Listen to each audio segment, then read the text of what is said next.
Chapter 28. Woe to the crown of pride, to the drunkards of Ephraim, whose glorious beauty is a fading flower, which are on the head of the fat valleys of them that are overcome with wine.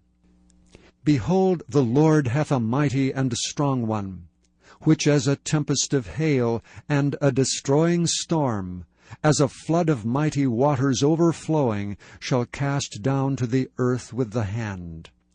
The crown of pride, the drunkards of Ephraim, shall be trodden under feet, and the glorious beauty which is on the head of the fat valley shall be a fading flower, and as the hasty fruit before the summer, which when he that looketh upon it seeth, while it is yet in his hand, he eateth it up.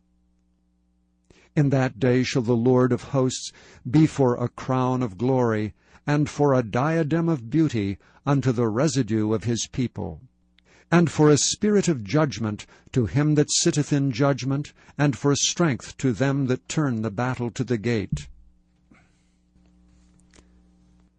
But they also have erred through wine, and through strong drink are out of the way.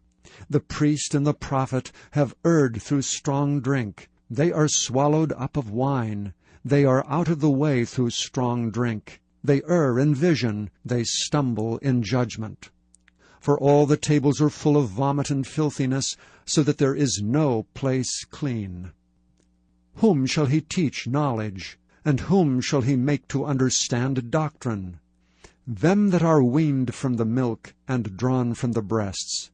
For precept must be upon precept, precept upon precept, line upon line, line upon line, here a little and there a little.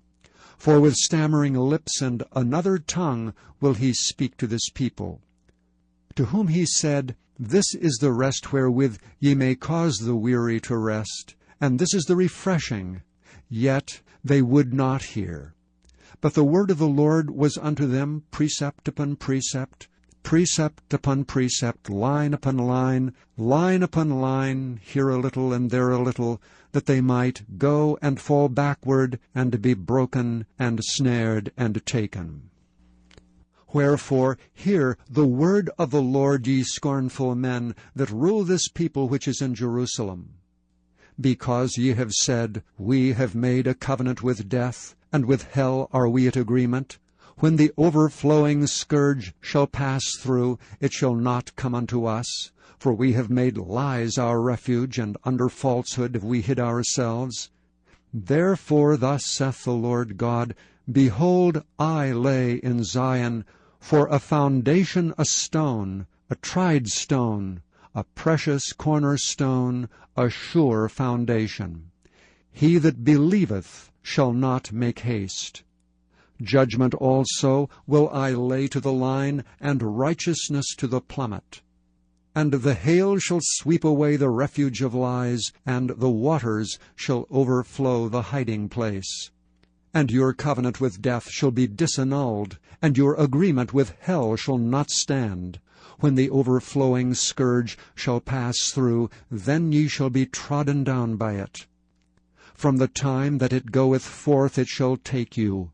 For morning by morning shall it pass over, by day and by night, and it shall be a vexation only to understand the report. For the bed is shorter than that a man can stretch himself on it, and the covering narrower than he can wrap himself in it.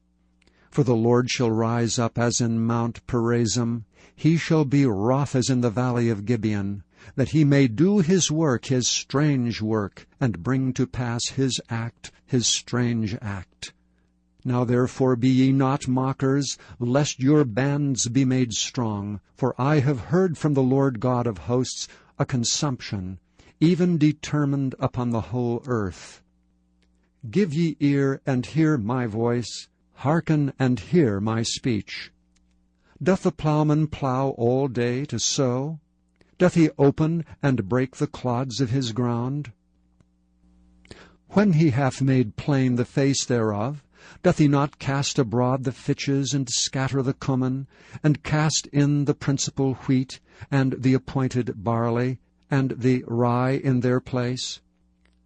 For his God doth instruct him to discretion, and doth teach him. For the fitches are not threshed with a threshing instrument, neither is a cartwheel turned about upon the cummin, but the fitches are beaten out with a staff, and the cummin with a rod. Bread corn is bruised, because he will not ever be threshing it, nor break it with the wheel of his cart, nor bruise it with his horsemen. This also cometh from the Lord of hosts, which is wonderful in counsel, and excellent in working.